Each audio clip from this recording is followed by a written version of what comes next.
Hi everyone. तो आज अपन पढ़ते प्लेसेंटा प्रीविया के बारे में। ठीक है, एक ऑब्स्ट्रक्टिव एंड गायनिकोलॉजी की के अंदर ये डिजीज़ है। ठीक है, 7 सेमेस्टर के अंदर आपको देखने को मिलेगी। जैसे इसका अपन इंट्रोडक्शन देखेंगे, definition, types, cause and signs, symptom क्या क्या होते हैं, इसके डायग्नोसिस, कॉम्प्लिकेशन क्या क्या, नर्सिंग मैनेजमेंट, इसके प्रिवेंशन कैसे करते हैं।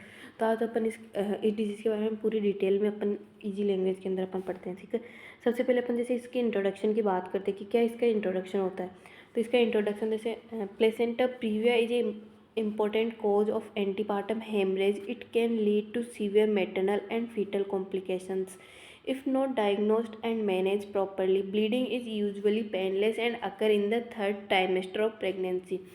जो प्लेसेंटा प्रीविया होते हैं इंपॉर्टेंट कॉम्प्लिकेशन ठीक है, कोज होता है एंटीपार्टम हेमरेज का। ठीक है, ये कोज ये लीड करता है जो भी severe maternal and fetal complications होते हैं उसको ये इजीली डायग्नोस नहीं कर सकते अपन। इसमें है ना ये प्रॉपरली मैनेज भी नहीं होता है और इसमें ना ब्लीडिंग पेनलेस ब्लीडिंग होती है। ठीक है, और जो ये कब अकर होती है ये डिजीज जो थर्ड ट्राइमेस्टर होता है ना प्रेगनेंसी का, उस टाइम पे अकर होती है। फिर अपन इसकी डेफिनेशन देखते हैं कि इसकी डेफिनेशन क्या होती है। Placenta previa is a condition in which the placenta is implant in the lower uterine segment and partially and completely cover the internal cervical os after 28 week of pregnancy। इसमें क्या होता है, जो प्लेसेंटा प्रीविया एक condition होती है जिसमें placenta है ना वो इम्प्लांट हो जाता है। जो लोअर यूटेराइन सेगमेंट होता है ना वहाँ पे वो इम्प्लांट हो जाता है और पार्शियली और कम्प्लीटली कवर कर लेता है। जो इंटरनल सर्वाइकल ओस होता है ना उसको पार्शियली और कम्प्लीटली कवर कर लेता है। कब करता है आप जैसे थर्ड ट्राइमेस्टर होता है ना प्रेगनेंसी का, उसमें 28 वीक्स आफ्टर 8 वीक्स के बाद अपन को देखने को मिलेगा। ठीक है, प्रेगनेंसी है। फिर अपन इसके टाइप्स देखते हैं ना। तो इसकी जो टाइप्स है वहाँ पे आपको इसकी इमेज भी देखने को मिली है। देखा टाइप इमेज भी दिख रही होगी। ठीक है, जैसे type 1, type 2, type 3, type 4 types होते हैं। ठीक है, इसके फर्स्ट टाइप जैसे लो लाइनिंग के अंदर क्या होता है, जो आपको इमेज में भी दिख रखा होगा, जो प्लेसेंटा है ना वो है ना इंटरनल ओस को है ना प्रॉपरली कवर मतलब वहाँ पे प्रॉपरली रीच नहीं करता है, मतलब वहाँ तक नहीं पहुँच पाता है प्रॉपरली। ठीक है, तो अपन उसको लो लाइनिंग प्लेसेंटा बोलते हैं। ठीक है, सेकेंड टाइप में अपन मार्जिनल प्लेसेंटा होता है सेकेंड टाइप। ठीक है, जिससे प्लेसेंटा है ना मार्जिनली है ना जो इंटरनल ओस होता है ना उसको कवर कर लेता है, मतलब मार्जिनली इंटरनल ओस होता है उसको रिच कर लेता है। ठीक, वहाँ तक आ जाता है। सेकेंड टाइप होता है पार्शियल में क्या होता है, प्लेसेंटा पार्शियली कवर कर देता है। तो इंटरनल ओस होता है ना उसको कंप्लीट पार्शियली है ना कवर कर लेता है, जैसे आपको इसमें इमेज में भी दिख रहा होगा। ठीक है, फिर अपन टाइप 4 में देखते हैं कंप्लीट टाइप नेम इसका। ठीक है, इसके अंदर क्या होता है जो इंटरनल ओस होता है ना वो कम्प्लीटली कवर कर लेता है प्लेसेंटा है ना प्लेसेंटा जैसे आपको ये दिख रहा है इंटरनल ओस को ही कवर कर लेता है प्लेसेंटा। ठीक है, ये इसके 4 टाइप्स होते हैं। फिर अपन इसकी कोजेस की बात करते थे, क्या क्या इसकी इटियोलॉजी कोज होते हैं। इसमें सबसे पहले तो आपको देखने को मिलेगा जैसे प्रीवियस सिजेरियन सेक्शन। ठीक है, प्लेसेंटा प्रीविया, मल्टीपल प्रेगनेंसी या मल्टीपेरिटी, एडवांस मेटरनल एज मतलब 35 ईयर के ओल्ड और उसके बाद वाली। ठीक है, प्रीवियस यूटेराइन सर्जरी हुई हो, एंडोमेट्रियम डैमेज या मदर ने स्मोकिंग करती हो। ठीक है, फिर अपन इसके रिस्क फैक्टर की बात करते हैं। तो जैसे रिस्क फैक्टर क्या क्या हो सकते हैं, जैसे हिस्ट्री ऑफ अबॉर्शन।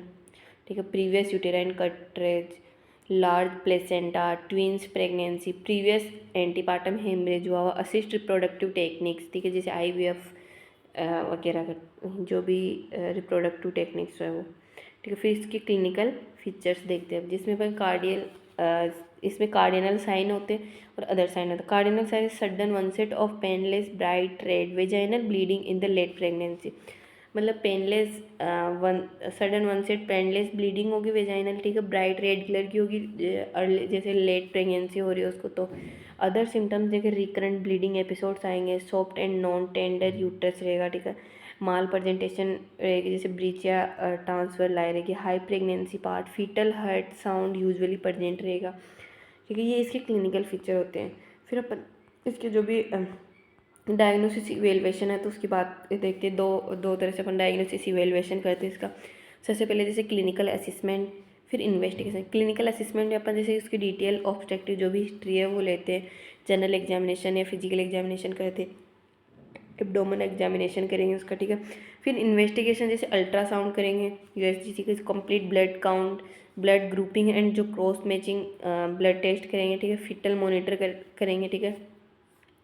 जैसे note, vaginal examination should be avoided unless perform in on operation theatre due to risk of severe. जो भी अवॉइड करना है वेजाइनल एग्जामिनेशन, जो भी उनको, ठीक है, अनलेस परफॉर्म, जैसे कि ऑपरेशन थिएटर के टाइम पे आपको वेजाइनल, कोई भी वेजाइनल एग्जामिनेशन वगैरह करना है, क्योंकि इसमें रिस्क हो सकता है सीवियर हेमरेज का, इसलिए, ठीक है। इसकी कॉम्प्लिकेशन अपन देखते हैं, जैसे maternal complication, severe haemorrhage, shock, anaemia, postpartum haemorrhage, ठीक है, इन्फेक्शन, मैटरनल डेथ, ये इसके मैटरनल कॉम्प्लिकेशन होते हैं प्लेसेंटा प्रीविया के, ठीक है।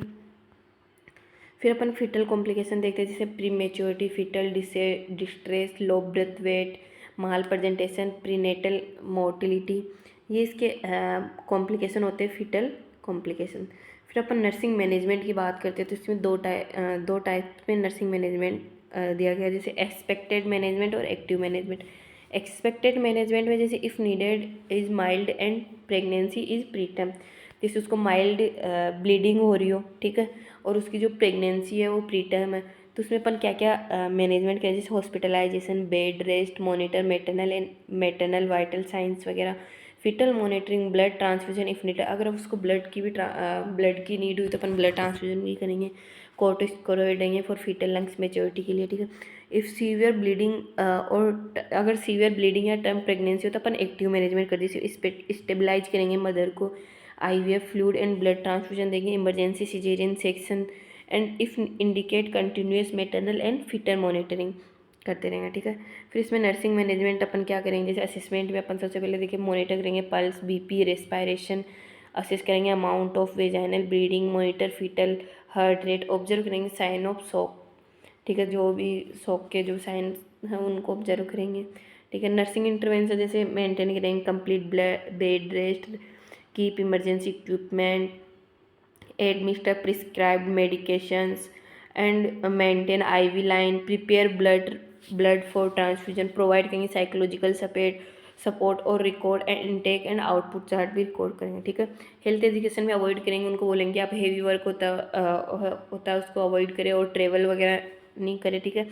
रिपोर्ट करें, अगर आपको कोई भी वेजाइनल ब्लीडिंग हो रही है तो इमीडिएटली आप रिपोर्ट करें हमें, ठीक है। अटेंड करें रेगुलर एंटीनेटल जो भी चेकअप होते हैं उनको रेगुलर आपको अटेंड करना और फॉलो अप डॉक्टर्स एडवाइस की स्ट्रिक्टली, ठीक है। जो भी डॉक्टर ने जो भी एडवाइस दिया आपको उसको स्ट्रिक्टली फॉलो करना, ठीक है।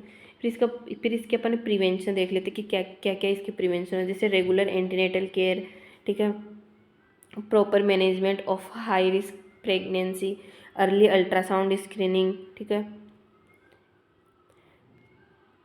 और फिर अपन देखते हैं early ultrasound screening, control smoking, ठीक है। फिर एंड अवॉइड अननेसेसरी यूटेराइन, जो भी यूटेराइन प्रोसीजर्स वगैरह उनको अवॉइड करना है, ठीक है।